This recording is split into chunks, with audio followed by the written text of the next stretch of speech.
আল্লাহর কসম করে বলছি 2 পয়সার কোনো মূল্য হবে না যদি নিজের আমল ঠিক না থাকে।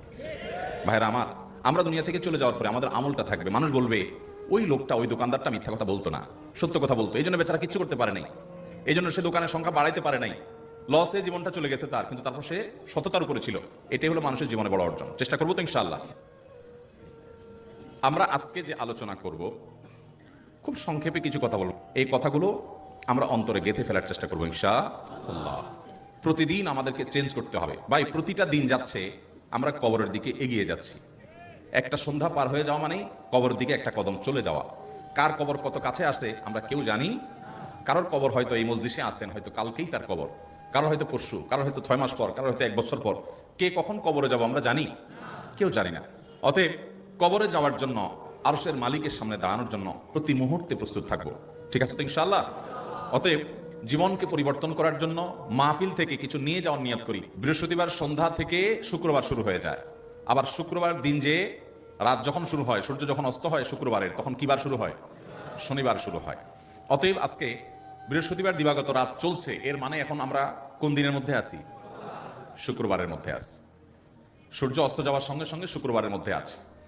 শুক্রবার বা জুমার দিন, এই দিন সম্পর্কে কোরআন এবং হাদিস থেকে ঘেঁটে আমরা অতি গুরুত্বপূর্ণ 5টা আমলের কথা বলবো ইনশাআল্লাহ। কয়টা আমল? 5টা আমলের কথা বলবো। জীবনের তরে যতবার জুমার দিন আসবে এই 5টা আমল সারা জীবন নিয়মিত আঁকড়ে ধরবেন, আমল করবেন। নাম্বার 1, সবচেয়ে বেশি যেটা করতে হবে পরিমাণে, জুমার দিন, জুমার রাত, বৃহস্পতিবার সন্ধ্যা থেকে নিয়ে শুক্রবার সন্ধ্যার আগ পর্যন্ত পরিমাণের সবচাইতে বেশি করতে হবে যে আমলটা, সেটা হলো দুরূদ শরীফের আমল। কিসের আমল? ভাইরা, দুরূদ এমন একটা আমল, আপনি যদি শুধু দুরূদের এই আমলটাকে আঁকড়ে ধরেন, সবসময় আপনার মুখ দিয়ে দুরূদ বের হতে থাকে, পড়তে থাকেন, তো নবী করিম সাল্লাল্লাহু আলাইহি সাল্লামের ভাষ্য অনুযায়ী, তার ওয়াদা অনুযায়ী, ইদান তুকফা হাম্মুক ওয়া তুগফার যামবুক, তোমার যত পেরেশানি আছে নবী সাল্লাল্লাহু আলাইহি সাল্লাম বলেছেন, এই সব পেরেশানি দূর করার জন্য এই দুরূদের আমলটা যথেষ্ট হবে ইনশাআল্লাহ। এবং গুনাহ মাফের জন্য এই দুরূদের আমলটা কি হবে? যথেষ্ট হবে। নবী করিম সাল্লাল্লাহু আলাইহি সাল্লাম বলেছেন, মান সাল্লা আলাইয়া মাররাতান সাল্লাল্লাহু আলাইহি আশরা, যে ব্যক্তি আমার প্রতি একবার দুরূদ পাঠ করবে, আল্লাহ রাব্বুল আলামিন তার প্রতি 10 বার রহমত নাজিল করবেন। কয়বার রহমত নাজিল করবেন? আপনার জীবনে 10টি জায়গায় খুব ক্রাইসিসে পড়ে গেছেন, কোন জটিল সিচুয়েশনে মুখোমুখি হয়ে গেছেন, বিপদের মধ্যে পড়ে গেছেন, ওই জায়গায় আল্লাহর রহমত পাবেন। এরকম একবার দুরূদ পাঠ করবেন হক আদায় করে, যথাযথভাবে মহব্বতের সাথে, 10 বার আপনার জীবনে আল্লাহ তাআলা অনুগ্রহ নাজিল করবেন। নবী করিম সাল্লাল্লাহু আলাইহি ওয়াসাল্লাম বলেছেন, আকসিরু আলাইয়া মিনাস সালাতি মিন ইয়াউমিল জুমআতি ওয়া লাইলাতিল জুমআহ, তোমরা জুমার দিন এবং জুমার রাতে আমার প্রতি বেশি বেশি দুরূদ পাঠ করবে, দুরূদ প্রেরণ করবে। ফাইন্না সালাতাকুম মারুদাতুন আলাই, কারণ তোমরা যে দুরূদ পাঠ করো এটা আমার কাছে পেশ করেন আল্লাহর ফেরেশতারা, এবং রীতিমতো নামধাম সহকারে আল্লাহর একদল ফেরেশতা নিয়োজিত আছে। তারা বলেন, আল্লাহ, হে আল্লাহ রাসূল, আপনার অমুক উম্মত, অমুক অনুসারী, আল্লাহর অমুক বান্দা পৃথিবীর অমুক প্রান্ত থেকে, অমুক দেশ থেকে, অমুকের সন্তান, সে আপনার প্রতি দুরূদ পেশ করেছে জুমার দিনে, জুমার রাতে বা অন্য সময়ে। এটা নবী করিম সাল্লাল্লাহু আলাইহি ওয়াসাল্লামের কাছে রিপোর্ট দেওয়া হয় আল্লাহর নিযুক্ত ফেরেশতাদের মাধ্যমে। আপনি যখন দুরূদ পাঠ করবেন, আপনার ভিতরে এই ফিল হবে যে আমি দুরূদ পাঠ করছি, আর আমার নবীর কাছে এটা উপস্থাপিত হচ্ছে আমার নাম ধাম, আমার রিপোর্ট সহকারে। এই জন্য শুক্রবার এবং শুক্রবার দিন এবং রাত, অর্থাৎ বৃহস্পতিবার সন্ধ্যা থেকে নিয়ে শুক্রবার সন্ধ্যা পর্যন্ত এই 24 ঘন্টার মধ্যে নবী করিম সাল্লাল্লাহু আলাইহি ওয়াসাল্লামের ভাষ্য খেয়াল করেন, আকসিরু আলাই, ওলামায়ে কেরাম জানেন নবী আলাইহিস সালাম সাধারণত কোনো আমল পরিমাণে বেশি করতে বলতেন না। পরিমাণে বেশি করতে বলার মতো আমল খুব কম ইসলামে। গোটা কোরআন যদি খোলেন আপনি, পরিমাণে অধিক করতে বলা হয়েছে, এরকম আমল খুব বেশি পাবেন না। তোমরা বেশি বেশি করে নামাজ পড়ো, বেশি বেশি করে রোজা রাখো, এরকম কথা কোরআন হাদিসে নাই।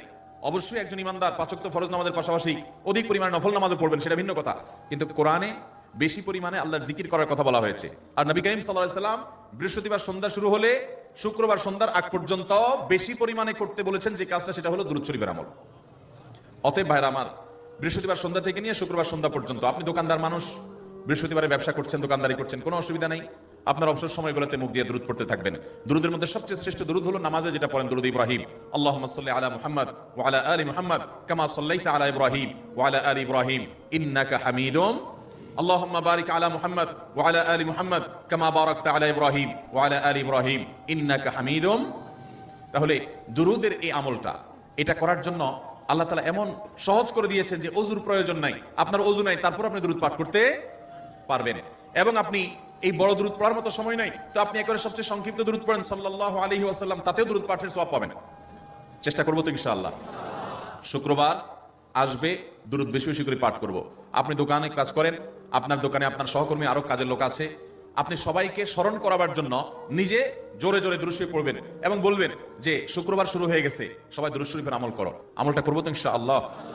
নাম্বার 1। নাম্বার 2, জুমার দিন উপলক্ষে অন্য যে কোনো দিনের চাইতে জুমার দিন অর্থাৎ শুক্রবারের ফজর নামাজ পুরুষরা মসজিদে জামাতের সাথে পড়বেন।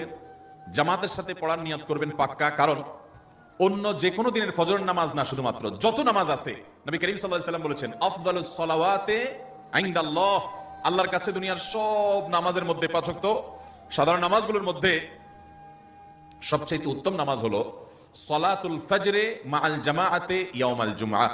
জুমার দিন ফজরের নামাজ জামাতের সাথে আদায় করা হলো যত নামাজ আছে এর মধ্যে সবচেয়ে শ্রেষ্ঠ নামাজ। তাহলে জুমার দিনে এই বিষয়টা বিশেষভাবে খেয়াল রাখবো। জুমার দিন ফজর নামাজটা পুরুষরা কোথায় পড়বো, এবং সেটা বৃহস্পতিবার থেকে পরিকল্পনা শুরু করবো যে কালকের ফজর নামাজ যাতে কোনো অবস্থাতে আমার মিস না হয়। 3 নম্বর আমল হলো সূরা কাহাফ পড়বো। কোন সূরা পড়বো? সূরা কাহাফ। যারা কোরআন পড়তে পারেন না তারা শুনবেন, আর যারা পড়তে পারেন তারা নিজে পড়বেন। সূরা কাহাফ যদি জুমার দিন কেউ পড়ে, নবী করিম সাল্লাল্লাহু আলাইহি ওয়াসাল্লাম বলেছেন এই সূরাটা তার জন্য নূর হবে, নূর, আলো আল্লাহর তরফ থেকে। কিয়ামতের ময়দানে ভয়াবহ গুটগুটে অন্ধকার হবে। কিয়ামতের একটা ভয়াবহ শাস্তি হলো অন্ধকারের শাস্তি। ভাইরা আমার, অন্ধকারের শাস্তি মানে এমন ভয়াবহ অন্ধকার হবে যে দুনিয়ার অন্ধকারের সাথে কোনো তুলনাযোগ্য নয়। সেই ভয়াবহ অন্ধকারে কিছু আমল আছে যে আমলগুলো মানুষের ওই অন্ধকারের মধ্যে আলোর কাজ দিবে। এর মধ্যে একটা হলো ওযুর অঙ্গগুলো যদি কেউ ভালো করে ওযু করে, সুন্দর করে ডলে ডলে যেন শুকনা না থাকে, উত্তম রূপে যদি ওযু করে কেউ, পানি অপচয় না করে, পানি অল্প নয় কিন্তু ডলে বেশি, সুন্দর করে যদি কেউ ওযু করে, এই ওযুর অঙ্গগুলো কিয়ামতের ময়দানে উজ্জ্বল হয়ে জলজল করে জ্বলতে থাকে এবং তার জন্য আলোর কাজ দেয়। সবাই যখন অন্ধকারের আযাবের মধ্যে নিমজ্জিত থাকে, হাউতাশ করে, তখন এই ব্যক্তির এই আমলটা তার আলো ভূমিকা আসে। আর আরেকটা হলো এই সূরা কাহাফ। অন্য অনেক উলামা ইকরাম বলেছেন এর ব্যাখ্যা হলো সূরা কাহাফ যদি কেউ এক বৃহস্পতিবারে পড়ে, পরের বৃহস্পতিবার পর্যন্ত, এক শুক্রবার যদি পড়ে, পরের শুক্রবার আগ পর্যন্ত পুরো সপ্তাহব্যাপী তার ভিতরে নূর, ঈমানের নূর, তাকওয়ার নূর, ইলমের নূর, আমলের নূর, ভালো মানুষ হওয়ার নূর তার ভিতরে আল্লাহ তাআলা সৃষ্টি করে দিবেন। এই জন্য জুমার দিন সূরা কাহাফ পড়বো তো ইনশাআল্লাহ। কয়টা আমল গেল? 3টা, আর 2টা আছে। 4 নম্বর আমল হলো দুনিয়াতে যত ফজিলতপূর্ণ আমল আছে এর মধ্যে সবচেয়ে বেশি ফজিলতপূর্ণ আমল এটা। খুব সহজ আমলটা, খুব সহজ, প্রত্যেক শুক্রবার আমরা এটা করতে পারি। আমলটা হলো নবী করিম সাল্লাল্লাহু আলাইহি ওয়াসাল্লাম বলেছেন মান বাক্কারা ইয়াউমাল জুমআতি ওয়াবতাকারা, যে ব্যক্তি জুমার দিন আগে আগে ঘুম থেকে উঠবে, ভোরে ঘুম থেকে উঠবে, যে ফজর নামাজ পড়তে হবে, যে তাহাজ্জুদ পড়তে পারলে আরো ভালো, এবং মসজিদে আগে আগে যাবে, তাহলে আগে আগে ঘুম থেকে উঠবে, সবাইকে বাসার ডেকে দিবে, আগে আগে ঘুম থেকে উঠাবে। ওয়াগাসসালা ওয়াগতাসাল, ফরজ গোসল হলে ফরজ গোসল করবে, উত্তম রূপে গোসল করবে, ভালো করে গোসল করবে জুমার দিন। ওয়ামাশা ওয়ালাম ইয়ারকাব, জুমার নামাজের জন্য পায়ে হেঁটে মসজিদে যাবে, বাহনে চড়বে না। কেউ যদি মাজুর হয় সে বাহনে চড়লেও চলবে, কিন্তু সাধারণ যারা সুস্থ আছেন পায়ে হেঁটে মসজিদে যাবেন, বাহনে চড়লেন না। জুমার দিনের কথা, জুমার নামাজের কথা। ওয়াদানা মিনাল ইমামে ওয়ালাম ইয়ালগু, ইমামের কাছাকাছি গিয়ে বসবে, দূরে না, যত কাছে যেতে পারে, একদম সামনের কাতার ইমামের কাছাকাছি গিয়ে বসবে, কোনো অনর্থক কথা বলবে না, দুনিয়াবি কথা বলবে না, বেহুদি কাজ করবে না। ওখানে গিয়ে যতক্ষণ সময় পাবে জিকির, আজকার, তেলাওয়াত, তাসবিহ, দোয়া, রোনাজারি, কান্নাকাটি, বই পড়া, দিনী কাজ করা, এর মধ্যে সে কাটাবে নিজেকে। এই কয়েকটা কাজ যদি করে তাহলে কাজ কয়টা হলো? আগে আগে ঘুম থেকে উঠা, ওই যে ফজর নামাজ জামাতের সাথে পড়া ইত্যাদি, গোসল করা উত্তম রূপে, আর পায়ে হেঁটে মসজিদে যাওয়া, বাহনে না চড়া। 4 নম্বর হলো ইমামের কাছাকাছি গিয়ে বসা, কোনো অনর্থক কাজ না করা।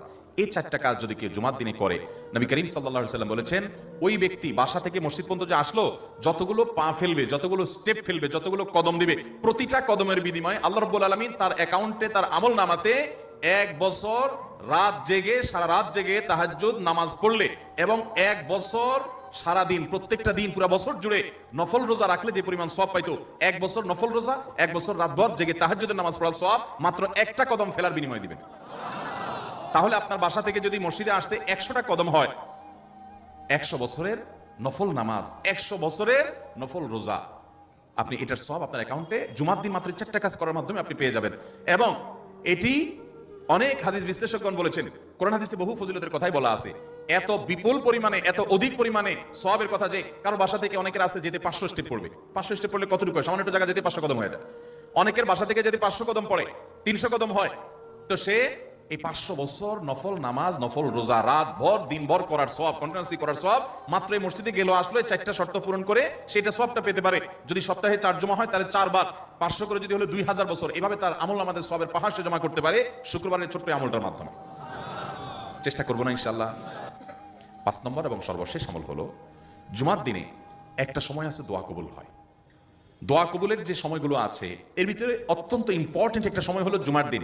শুক্রবারের একটা সময় সম্পর্কে নবী সাল্লাল্লাহু আলাইহি ওয়াসাল্লাম বলেছেন যে একটা সময় আছে শুক্রবারের, এই সময়ে বান্দা কোনো দোয়া করলে আল্লাহ তাআলা ফিরিয়ে দেন না, কবুল করেন। কিন্তু সময়টা যে ঠিক কখন এটা হাদিসে নবী সাল্লাল্লাহু আলাইহি ওয়াসাল্লাম বলেন না, যাতে করে হয়তো আমরা সারা দিনেরই কম বেশি দোয়ার চেষ্টা করি।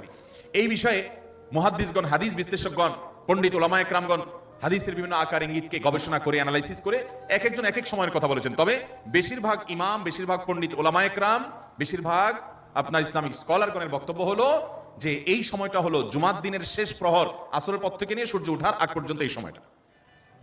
অতএব আমরা জুমার দিনের 5 নম্বর আমল হলো বেশি বেশি করে সারাদিনই কম বেশি দোয়া করবো। দোয়ার জন্য সবসময় হাত তোলাও জরুরি না, যদিও সাধারণ অবস্থায় দোয়ার জন্য হাত তোলা আদব, কিন্তু আপনি চলতে ফিরতে, উঠতে বসতে, কাজের ফাঁকে আপনি আল্লাহর কাছে মনে মনে দোয়া নিবেদন করবেন।